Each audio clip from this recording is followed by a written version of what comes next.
sujet inédit. Dans son dernier livre, Prime Time, Maxime Chatham raconte la prise d'otage en direct du présentateur du journal de 20h. Mardi 3 décembre 2024, sur le plateau du Buzz Télévision de Télévision Mag, l'écrivain a expliqué « Ça fait longtemps que je voulais parler du monde de la télé, et que je me l'interdisais pour des raisons familiales, je ne voulais pas qu'on juge mon épouse qui travaille à la télé, à travers mes mots à moi ». Interrogé sur le succès de CNOO, qui est actuellement la première chaîne d'information de France, le mari de Faustine Bollaert a indiqué « C'est particulier. À partir du moment où vous avez une chaîne qui a une ligne directrice, qui est politisée, ce n'est plus tout à fait la même chose. Ça se ressent dans CNOO, on le sait. On ne s'en cache même plus. » Évoquant le rapport à l'information, l'écrivain a expliqué « Aujourd'hui, vous faites une chaîne d'information ultra positive qui ne parle que de bonnes nouvelles, l'audience ne marchera pas. » Il y a eu des tentatives d'ailleurs par le passé, ça ne fonctionne pas. En revanche, dès qu'il se passe quelque chose d'extrêmement anxiogène, un drame, et qu'on met des caméras en direct, il y a des cartons d'audience monstrueux. On l'a vu lors des attentats terroristes. Les chaînes étaient au-delà de tout ce qu'on pouvait imaginer en termes d'audience.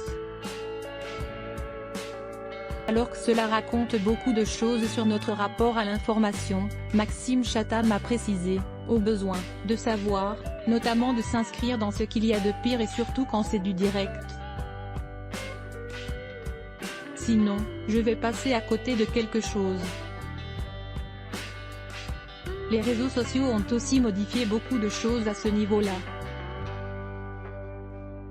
Les gens critiquent beaucoup la télévision, mais qui fait la télévision ?